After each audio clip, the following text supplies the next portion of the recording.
Hello, citizens of the world. We are anonymous.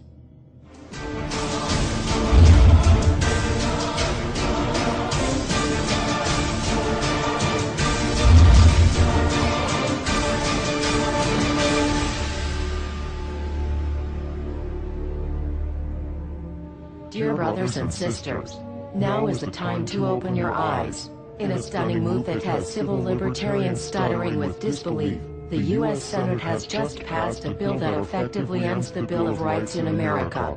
The National Defense Authorization Act is being called the most traitorous act ever witnessed in the Senate, and the language of the bill is cleverly designed to make you think it doesn't apply to Americans, but toward the end of the bill, it essentially says it can apply to Americans if we want it to. Bill summary and status. 112th Congress, 2011 to 2012, S. 1867. Latest title, National Defense Authorization Act 4. This bill, passed late last night in a 93-7 vote, declares the entire USA to be a battleground upon which U.S. military forces can operate with impunity, overriding posse comitatus and granting the military the unchecked power to arrest, detain, interrogate and even assassinate U.S. citizens with impunity. Even Wired magazine was outraged at this bill, reporting, "Senate wants the military to lock you up without trial." The detention mandate to use indefinite military detention in terrorism cases isn't limited to foreigners. It's confusing, because two different sections of the bill seem to contradict each other.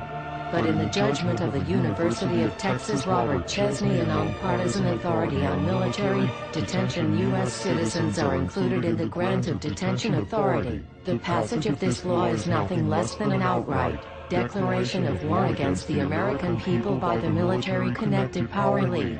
If this is signed into law, it will shred the remaining tenets of the Bill of Rights and unleash upon America a total military dictatorship, complete with secret arrests, secret prisons, unlawful interrogations, indefinite detainment without ever being charged with a crime, the torture of Americans and even the legitimate assassination of U.S. citizens right here on American soil.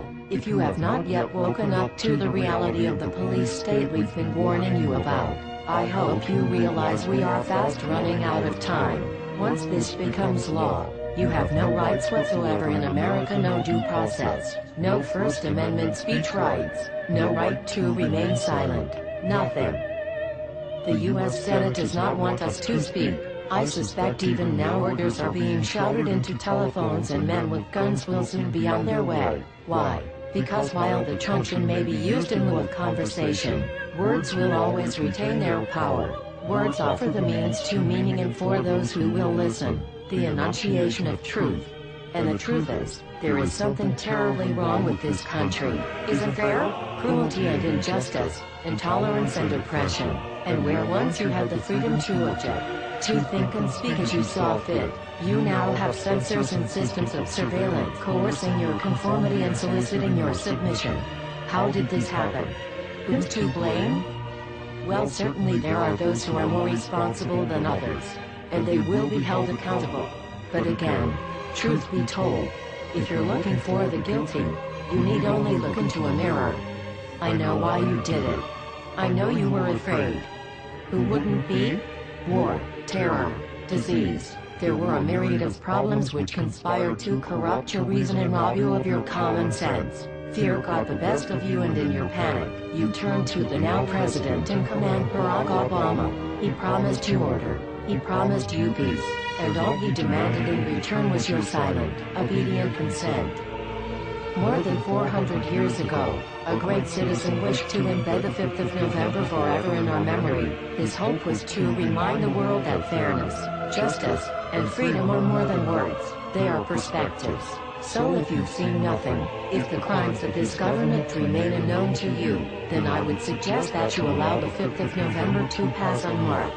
But if you see what I see, if you feel as I feel, and if you would seek as I seek, then I ask you to stand beside one another, 1 year from November 5th, 2011, outside the gates of every courthouse of every city demanding our rights. Together we stand against the injustice of our own government. We are anonymous. We are legion. United as one. divided by 0.